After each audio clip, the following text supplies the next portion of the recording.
Mark chapter 4, verses 1 through 20. Again he began to teach by the sea, and a very large crowd gathered around him. So he got into a boat on the sea and sat down while the whole crowd was by the sea on the shore. He taught them many things in parables, and in his teaching he said to them, "Listen, consider the sower who went out to sow. As he sowed, some seed fell along the path, and the birds came and devoured it. Other seed fell on the rocky ground, where it didn't have much soil, and it grew up quickly, since the soil wasn't deep.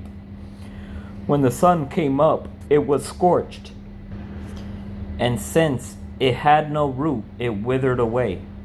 Other seed fell among thorns, and the thorns came up and choked it, and it didn't produce fruit. Still other seed fell on good ground, and it grew up, producing fruit that increased 30, 60, and 100 times.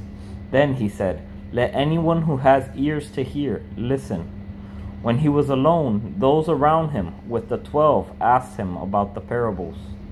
He answered them, "The secret of the kingdom of God has been given to you, but to those outside everything comes in parables, so that they may indeed look and yet not perceive. They may indeed listen and yet not understand. Otherwise they might turn back and be forgiven." Then he said to them, "Don't you understand this parable? How then will you understand all of the parables? The sower sows the word. Some are like the word sown on the path. When they hear, immediately Satan comes and takes away the word sown in them. And others are like seed sown on rocky ground. When they hear the word, immediately they receive it with joy. But they have no root. They are short-lived. When distress or persecution comes because of the word, they immediately fall away. Others are like seed sown among thorns. These are the ones who hear the word, but the worries of this age, the deceitfulness of wealth, and the desires of other things enter in and choke the word, and it becomes unfruitful.